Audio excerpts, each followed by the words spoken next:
नमस्कार दोस्तों, जय हिंद। आज हम लोग पढ़ाई करेंगे भाई 28 जनवरी का करंट अफेयर। सबसे पहले आपको मैं बता दूं, अभी पहला जो है ग्रेड स्लैम प्रतियोगिता चल रहा है जिसका नाम है शुरुआत। ये भी पूछा जाता है कि सबसे पहले जनवरी माह में होता है ऑस्ट्रेलियन, 4 चैंपियन होते हैं जिसमें से पहला खत्म हो चुका है ऑस्ट्रेलियन ग्रेड स्लैम।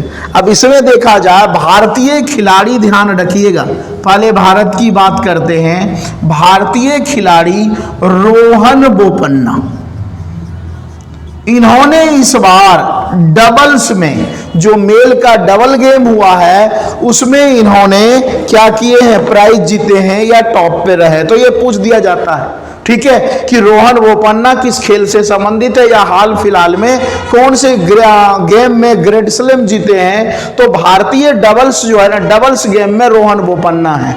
क्लियर है। अब यहां से पूछा जाएगा अभी तक कितने ऐसे भारतीय हैं जिन्होंने ग्रेड स्लैम डबल में प्रतियोगिता जीते हैं।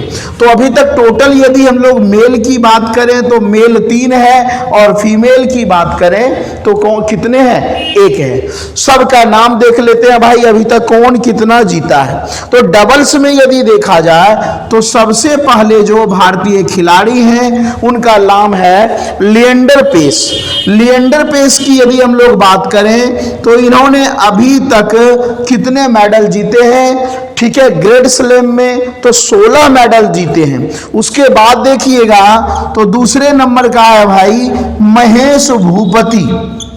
महेश भूपति की बात करें तो टोटल ग्रेड स्लैम कितने जीते हैं, तो 12 जीते हैं। तीसरे नंबर पे यदि हम बात करें तो तीसरे नंबर पे है सानिया मिर्जा, आप लोग पता ही है, तो ये 6 जीते हैं। और चौथे नंबर पे रोहन बोपन्ना जो है वो कितने जीते हैं, 2 जीते हैं। तो ये ध्यान रखिएगा, ऑस्ट्रेलियन डबल पुरुष गेम में रोहन बोपन्ना इस बार ग्रेड स्लैम प्रतियोगिता के विनर रहे हैं। क्लियर है।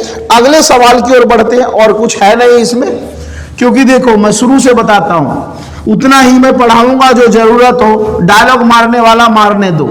अब यहां देखा जाए तो ये होमवर्क के रूप में, क्योंकि मैं कई बार पढ़ा चुका हूं तो आप लोग को भी इतना समझदारी होना चाहिए भाई, बार बार एक चीज कितना पढ़ें। केरल के गवर्नर कौन है ये हमें कमेंट करके जरूर, आप लोग जितने लोग देखते हैं है ना, जरूर हमें बताइएगा। अगले सवाल की ओर बढ़ते हैं। अगला सवाल बड़ा ही इंपॉर्टेंट है भाई आपके पास।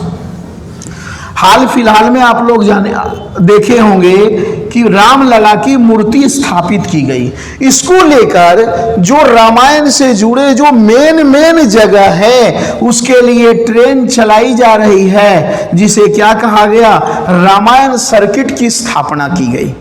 वहां पे ट्रेन चलेंगे, वहां पे श्रद्धालु जाएंगे, चीजों को देखेंगे। अब भाई कौन कौन सा जगह है इस चीजों को हम देखें तो भाई एक तो सबसे पहले यदि हम बात करें तो सबसे पहला जो जगह है वह है जनकपुर। जनकपुर की बात करें तो ये नेपाल में पड़ता है। माना जाता है जो जानकी माता सीता माता थी, सीता माता का जो मायका था वह जनकपुर में था, जो प्रेजेंट टाइम में कहाँ है, नेपाल में पड़ता है। तो यहां तक ट्रेन जाएगी।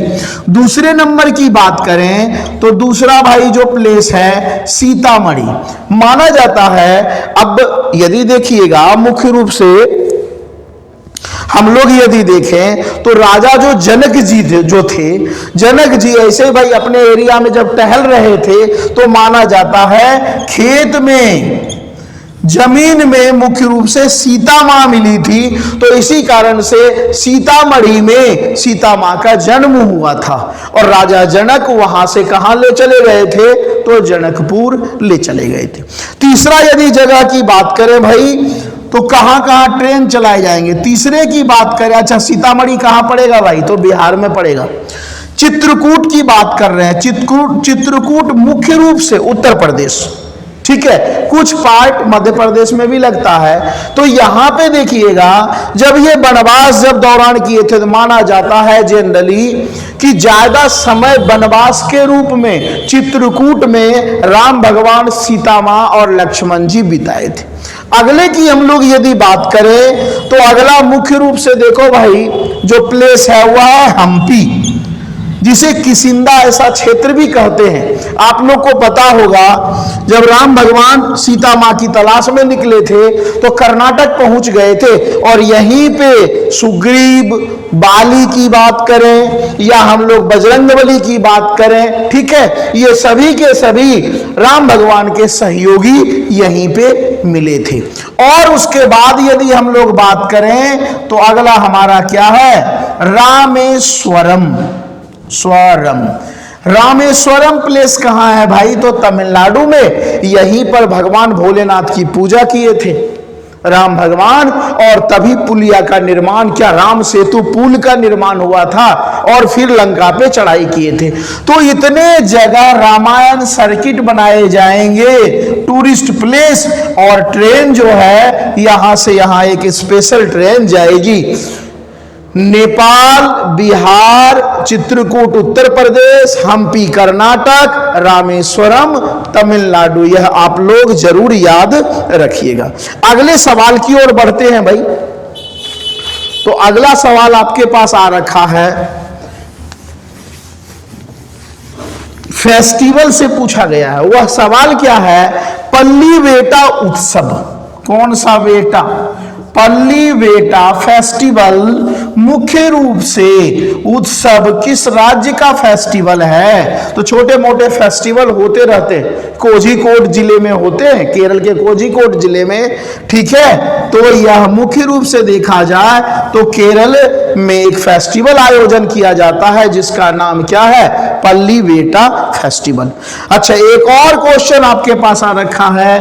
वह क्वेश्चन, आप लोग टाइटैनिक की घटना सुने होंगे। टाइटैनिक बहुत बड़ा है ना, बहुत बड़ा क्रूज था, लेकिन उससे भी बड़ा एक बन चुका है icon of the seize.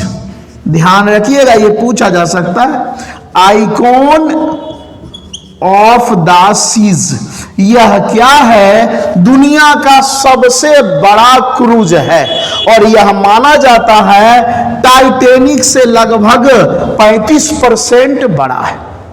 Total इसमें आबादी की यदि हम बात करें तो टोटल आबादी भाई 5610, ये तो पॉपुलेशन होंगे जनरली, और भी इसमें बढ़ सकते हैं। चालक दल की मात्रा जो होंगे वो 2350।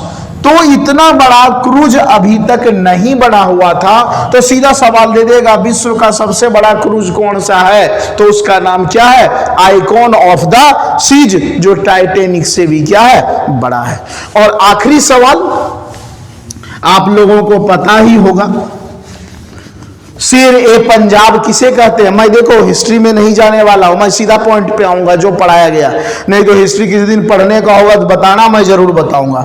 अब यहां पे देखिए, सबसे पहला सवाल पूछा जाता है कि शेर ए पंजाब, बहुत सारे बच्चे भगत सिंह को मारते हैं, गलत है। शेर ए पंजाब लाला लाजपत राय को कहा जाता है। तो लाला लाजपत राय से कुछ क्वेश्चन आ रखा है भाई करंट अफेयर में कि इनका जन्म कब हुआ था। तो इनका जन्म मुख्य रूप से पंजाब के फिरोजपुर में हुआ था भाई। कब हुआ था, 1865 में, और इनकी मृत्यु कब हुई थी, 1928 में। ये गर्म दल के सबसे बड़े, सबसे तेजस्वी स्वतंत्रता सेनानी थे, और इन्होंने ही जब साइमन कमीशन भारत आया था, साइमन कमीशन आने का समय था 1929, आ गया 1928, एक साल पहले। तो साइमन गो बैक का नारा सबसे पहले मुंबई में इनके और इनके चेले पार्टी जो भगत सिंह वगैरह थे उनके द्वारा लगाया गया।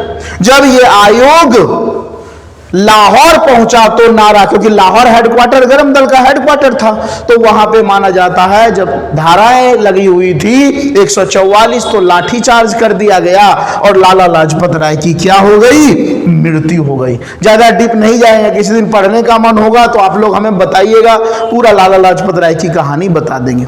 तो आज दोस्तों शायद इतना ही है, हाँ बिल्कुल आज इतना ही। हम लोग फिर नेक्स्ट क्लास में नेक्स्ट कंटेंट के साथ मिलते हैं। Okay, take care, bye.